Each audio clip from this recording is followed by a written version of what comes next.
She had been in that house for 9 years, 4 months, and 11 days before the morning he said it. She was standing in the kitchen at 6:48 a.m. with a mop in one hand and a bottle of pine-scented floor cleaner in the other.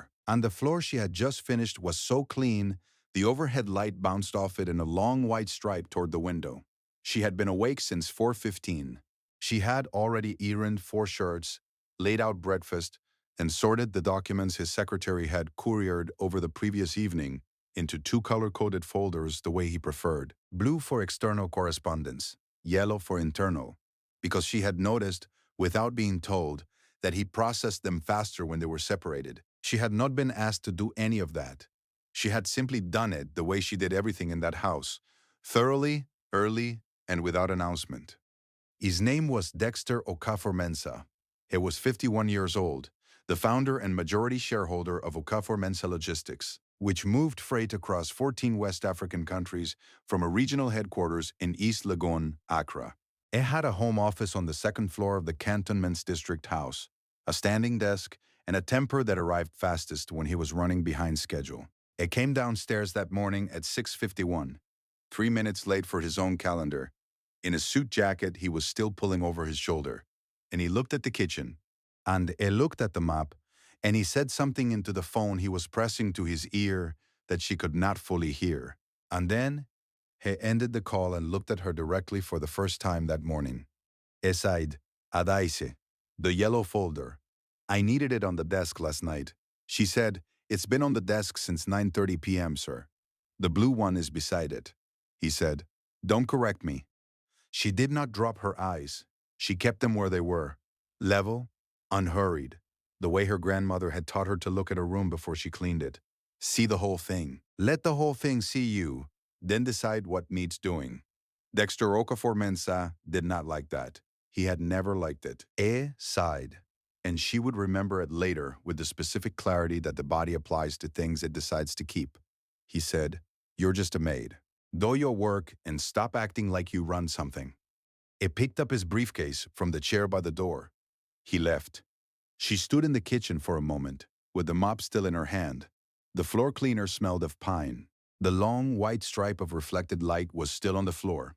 She listened to the sound of the car leaving the compound, the gate closing, the street swallowing the engine noise. Then she set the mop against the counter, reached into the pocket of her uniform, and took out a small green notebook, the kind sold at markets for 1.50 cedis. And she wrote 2 things in it, the date and the time.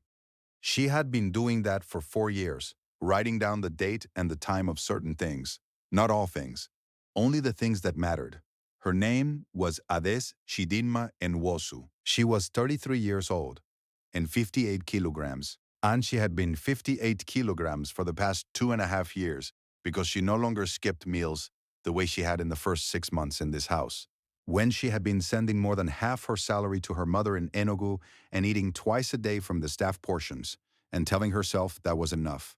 She wore her hair in a close-cut natural that she trimmed herself every 3 weeks with a pair of scissors she kept in the bottom of the small bag under her bed.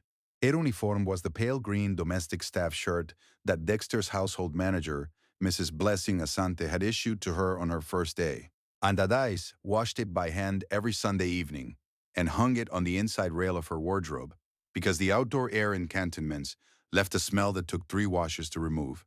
She owned 3 other things of note: a pair of reading glasses in a blue case that had belonged to her father who had died in 2011, and which she kept in her pocket during the day because she read whenever she found 20 minutes to do it, a set of financial accounting textbooks, 5 of them, stacked on the shelf above her narrow bed in the staff quarters, which she had been working through for the past 31 months, 1 chapter per evening, in the hour between finishing the dinner dishes and lights out, and a small silver ring on the middle finger of her right hand, given to her by her mother the morning she left Enugu, which had a dent on the inner band where her mother had pressed her thumbnail into the silver before it set, so that Ades would carry the mark of her mother's hand wherever she went. She pressed that ring against her palm sometimes, in certain moments, the way some people close their eyes.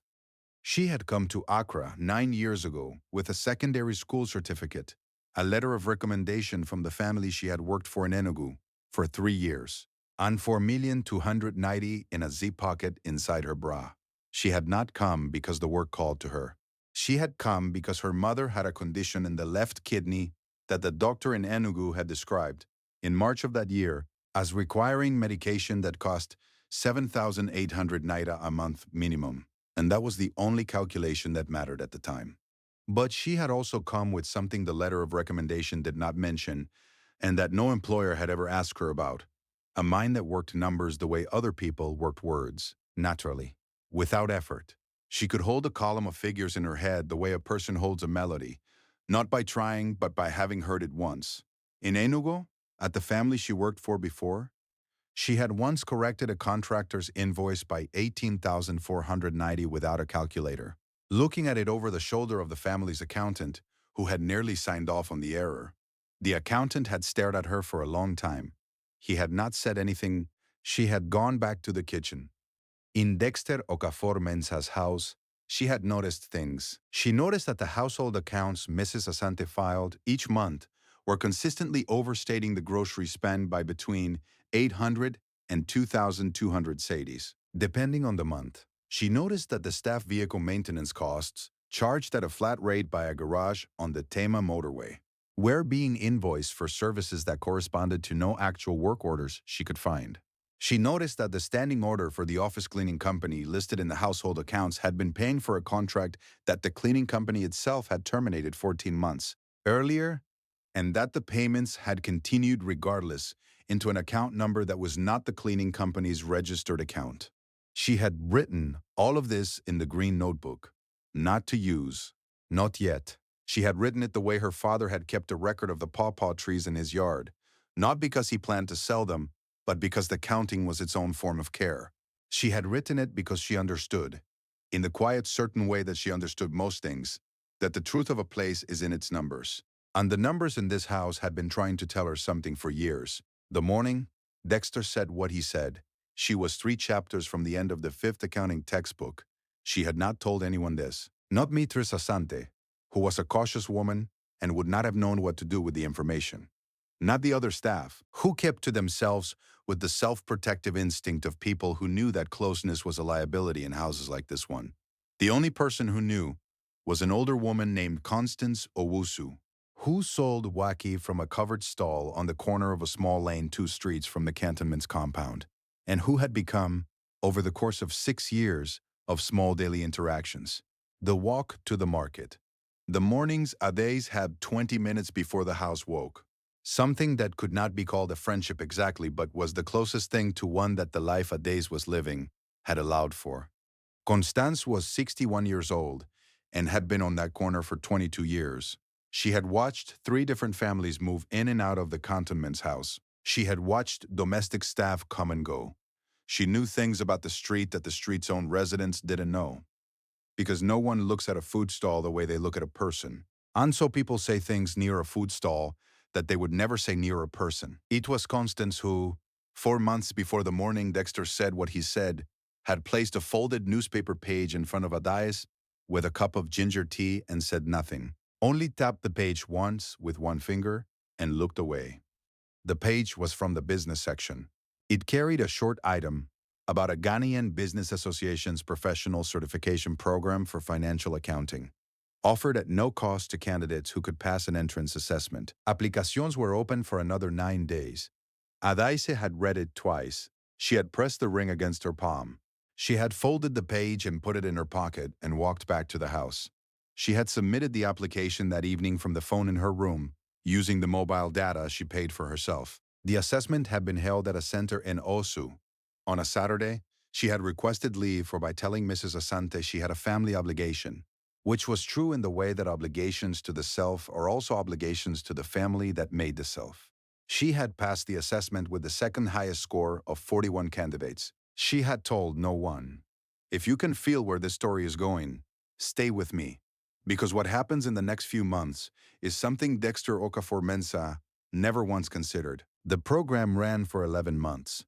It met on Saturday mornings at a building near Kwame Nkrumah Circle that smelled of chalk dust and floor polish. And Adais attended every session in the same clothes she wore to the market, sitting in the 3rd row from the front, because that was where she could hear the instructor most clearly.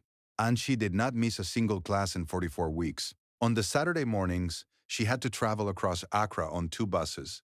She left the cantonment's house at 5:30 a.m. to be certain of arriving before the instructor began. She said nothing to anyone in the household. She returned each Saturday by 2 p.m. and finished her afternoon duties without explanation or variation. The green notebook had a second section now, at the back, in which she was writing different things, not observations about the house accounts, but calculations of another kind. What she would need, what she had, what the distance was between those two numbers, and what it would take to close it. On a Wednesday in October, 10 months after the morning in the kitchen, she received a message on her phone at 7:14 p.m. while she was washing the evening dishes. The message was from the program administrator.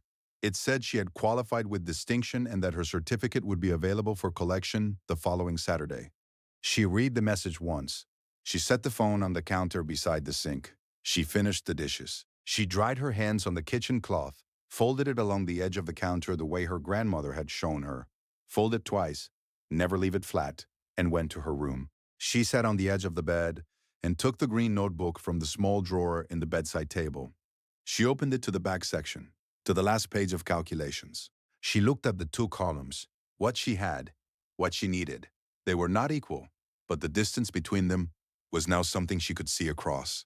The morning she left the house, Dexter Okafor Mensah was not there. He had flown to Abuja the previous evening for a meeting with the Freight Association and was not expected back until Thursday. Mrs. Asante was in the compound. The other staff were in their rooms or the kitchen. Ades carried one bag. It contained the accounting textbooks, the green notebook, the blue glasses case, a change of clothes, and a small framed photograph of her mother standing outside the house in Enugu, with the mango tree in the background, and her arms crossed, and a look on her face that was not quite smiling, but was something better, a look that said, "I have seen enough to know this will be all right." She had left Mrs. Asante a sealed envelope. Inside was a handwritten accounting of every discrepancy she had recorded over 4 years in the first section of the green notebook. 19 pages. Precise, dated, with corresponding invoice numbers and account references where she had them. Not a complaint, a record. She had signed her full name at the bottom. She had also left, tucked under the envelope, the entrance card for the accounting certification program, dated to its first session 11 months ago, because she wanted the record to be complete. Mrs. Asante called her at 9:47 that morning. The call lasted 8 minutes and 20 seconds. And when it was over, Ades sat for a moment on a plastic chair in the waiting area of the Business Association's offices near Osu Oxford Street, where she had come to collect her certificate. And she pressed the silver ring against her palm for a long count of 5. Then she stood up. She walked to the front desk. She collected the certificate, which was printed on cream paper with a blue seal, and she folded it carefully and put it in the front pocket of her bag beside the glasses case. She had 3 meetings that afternoon, one with a recruitment officer she had contacted 6 weeks earlier, one with a woman named Nana Adeyemi Bright, who ran a financial compliance consultancy from offices on the 3rd floor of a building in East Legon, and who had responded to Adai's letter of introduction with an email that contained 4 lines and an appointment time, and one with her own reflection.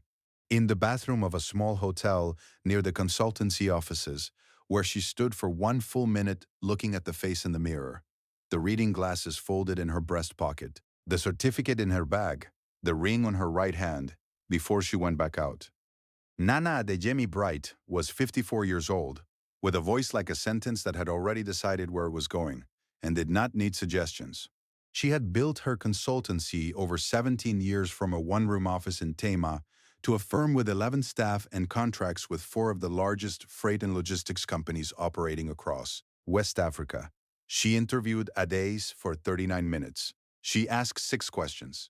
Ades answered 5 of them in under a minute each, and the 6th, which concerned a specific discrepancy scenario in a multi-currency payroll account, she answered in 3 minutes and 4 seconds. Having worked through it aloud, the way a person walks a familiar road, Nana did not fill the silence after the 6th answer. She looked at Ades for a moment. Then she said, "When can you start?" Ades said, "Monday." That was 7 years ago. In the 7 years that followed, Ades, Chidinma, and Woso did not move quietly. She moved the way water moves in a river that has found its proper course. Not loudly, not with announcement, but with a consistency that redirected everything it touched. In 18 months, at the consultancy, she had identified recoverable financial losses of 2.3 million cedis across 3 client accounts and documented them so precisely that 2 of the tres clients restructured their internal finance teams as a direct consequence. Nana gave her a raise of 40% after month 14 and a partnership title at the end of year 2. By year 4, she had led the firm's expansion into Nigeria, establishing an Abuja office whose first-year billings exceeded the Accra office's projections by 62%. She had also, quietly and steadily, been sending money home to Enugu. Her mother's kidney condition had been stable since 2019. She had repaired the roof of the house in 2021.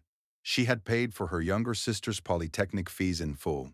She kept a separate account, still labeled in her phone by a name that was just a date, the date her father died, and into which she transferred a fixed amount each month, and from which she spent nothing, and which had been growing for 7 years into a number she looked at sometimes the way her father had looked at his pawpaw trees. She had not thought about Dexter Okafor-Mensah in a long time. It had not crossed her mind the way an old wound might, sharply, suddenly, but had faded the way most things fade when your life fills up with things that matter more. She thought about him on a Monday morning in March, in the 4th year of her partnership at the consultancy, when Nana Adeyemi Bright came into the office at 9:03 a.m., set a thin folder on Adaise's desk, and said, with the particular quietness of someone delivering information they are not certain about the weight of, new inquiry, logistics company, significant compliance exposure. They want an emergency audit.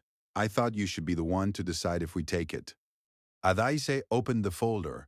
The company name at the top of the brief was Okafor-Mensah Logistics. She read the 2-page summary without moving her face. The company had been flagged by an external auditor after a routine filing irregularity cascaded into a series of questions that the internal finance team had not been able to answer.